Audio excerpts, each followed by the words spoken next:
നർമ്മദേ സിന്ധു കാവേരി ജലേ അസ്മിൻ സന്നിധം കുരു. നമ്മുടെ മുന്നിലിരിക്കുന്ന ഈ ജലത്തെ തീർത്ഥമാക്കി തരണമേ എന്ന് ഗംഗാ ഭഗവതിയോടുള്ള പ്രാർത്ഥനയോടുകൂടി ഈ പുഷ്പപത്രത്തെ ആ വാൽക്കണ്ടിയിലേക്ക് നിക്ഷേപിച്ചു കൊടുക്കുക. വളരെ ലഘുതരമായി നമ്മുടെ മുന്നിലിരിക്കുന്ന ജലത്തെ തീർത്ഥമാക്കി മാറ്റുന്ന ചടങ്ങാണ്. നമ്മുടെ വീടുകളൊക്കെ ചെറിയ ചെറിയ നമ്മൾ കാര്യങ്ങളൊക്കെ നടക്കുമ്പോൾ നമുക്ക് തീർത്ഥം ആവശ്യമായി വന്നാൽ താന്ത്രിക വിധിയിൽ നിന്ന് വിശദമായ കാര്യങ്ങളുണ്ട്. നമ്മുടെ സാധാരണ ആളുകൾ ഇത്രയും വർഷമാക്കി വെച്ചതാണ്. നമുക്ക് തീർത്ഥം ഉണ്ടാക്കണമെങ്കിൽ ഇത്തരത്തിൽ തീർത്ഥമുണ്ടാക്കി ഭൂമി നമ്മുടെ വീടിനെയും പരിസരങ്ങളെയും ഒക്കെ ശുദ്ധീകരിക്കാം. അപ്പൊ അത് പഠിച്ചല്ലോ.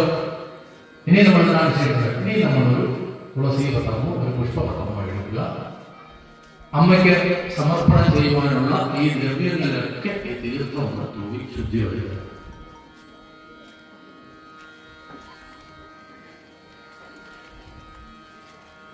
ശേഷം നമ്മൾ മുൻപേ സൂചിപ്പിച്ച ആന്തരിക ശുദ്ധിയിലേക്കുള്ള ഒരു വഴി അവരവരുടെ വലത് കൈക്കുള്ളിലേക്ക് അല്പം തീർത്ഥമെടുത്ത് സേവിച്ചുകൊള്ളുക.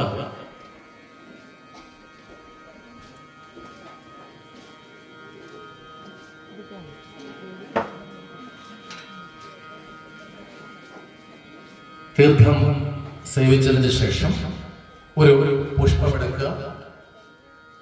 അവരവരുടെ മുഖത്തിന് പ്രദക്ഷിണ വഴിയായി ഒഴിഞ്ഞ് പിന്നിലേക്ക് ഇട്ടുകൊള്ളുക.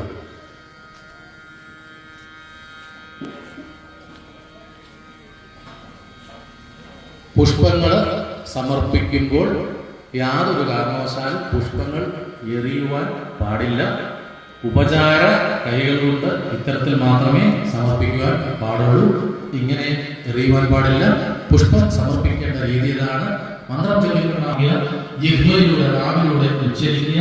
അതിനെ ആവാഹിച്ചെടുത്ത് ദേവന്റെ പാതുകം, അതായത് നിലവിളക്കിന്റെ ചൂട് പാതുകത്തിൽ ഇത്തരം ഉപചാരപൂർവ്വം സമർപ്പിക്കുക. ഇങ്ങനെയാണ് പുഷ്പം സമർപ്പിക്കേണ്ടത്. പുഷ്പം എറിയുവാൻ പാടില്ല. അങ്ങനെ നമ്മൾ തീർത്ഥപൂർണ്ണം ചെയ്ത് നമ്മുടെ മുമ്പിലിരുന്ന ആ ദ്രവ്യങ്ങളൊക്കെ അമ്മയ്ക്ക് സമർപ്പിക്കുവാനായി ശുദ്ധി വരുത്തി. നടന്ന ആളുകൾ ഇവിടെ ഉണ്ടെന്നാണ്